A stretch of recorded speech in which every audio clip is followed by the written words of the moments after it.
Hello everyone and welcome to another video. My name is Dar and you're watching Slash It. This video we will be talking about one of my personal favorite horror movies of all time. I don't know what exactly about this movie scared me the first time I watched it, but I think it's because I stayed completely spoiler free and I also watched it on a VHS tape in my basement. Just so we are completely clear, I'm 17, this was like 8 months ago.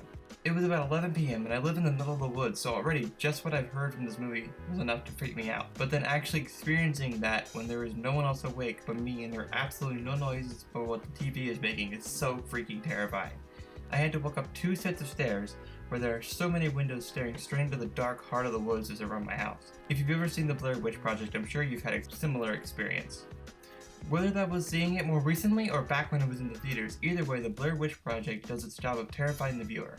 And in this video we are going to be finding out why. So sit down, grab a blanket, and watch as I explain why the Blair Witch Project succeeded and still terrifies people to this day.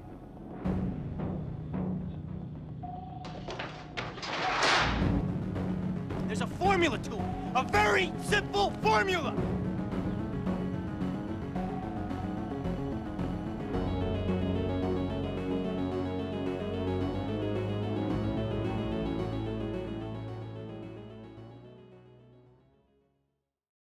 The Blair Witch Project was first shown at the Sundance Film Festival in January 25th, 1999. From there, it would go on to gain a theatrical run and gain $246.8 million.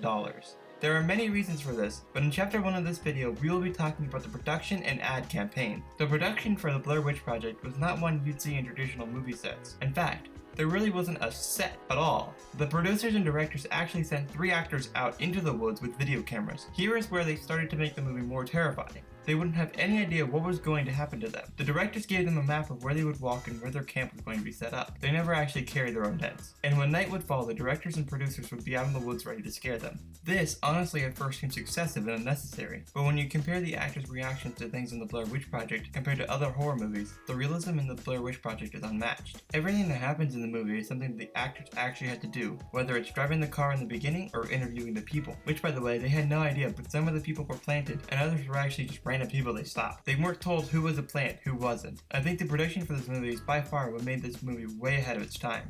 It was the first horror movie where it put the viewer as the main component to not only the movie but the story inside the movie as well. This brings us to the second half of this chapter, the ad campaign. The ad campaign was barely an ad campaign in my opinion. It was more just an extension of the lore, which I guess in itself was part of the ad campaign. It's all very confusing. So let's talk about what the actual ads were and you can understand it better. So the movie was, as you probably already know, displayed as 100% real. The trailers all displayed everything that happened as the disappearance of the 3 kids. But here's where it honestly gets more intense. For example, when the movie had its first real premiere, they stapled these fake missing persons posters around the streets and the movie theater. As shown on the screen, you can see the 3 people missing, their names and date and the description, as well as the police phone numbers made these posters very convincing.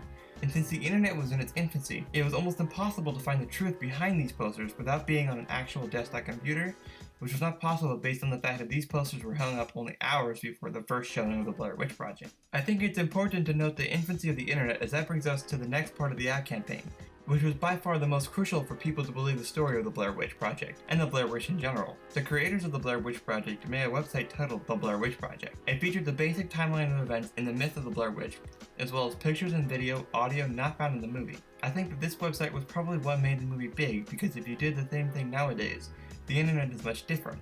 Back then, the internet wasn't as big, so someone lying to you telling you something was real was much less likely to happen than it is now, especially considering how detailed the creators went with the website. I think if the website did not exist, the fact that this may have been a hoax would have been more prominent, but since the website was made, I think people believed it much easier. If you want to take a look at the website yourself, I'll put the link in the description. Well, that brings us to chapter 2 of this video, the lore and the 2 follow-ups to the 1999 film. As you can probably already tell, the lore of this movie is quite expansive, pushing past the limits of a normal movie. Not understanding what happens in the movie is very easy if you choose to. The part of this movie that is not easy to understand or follow are all explained in the surrounding lore books as well as the website. I think the most important part of the story that personally helped me understand the lore better was a book just titled The Blair Witch Project. I'll link it in the description. The book shows you and explores the lore beyond what you can tell from the original movie and explains stuff that you wouldn't completely understand from the first movie without already knowing some of the lore.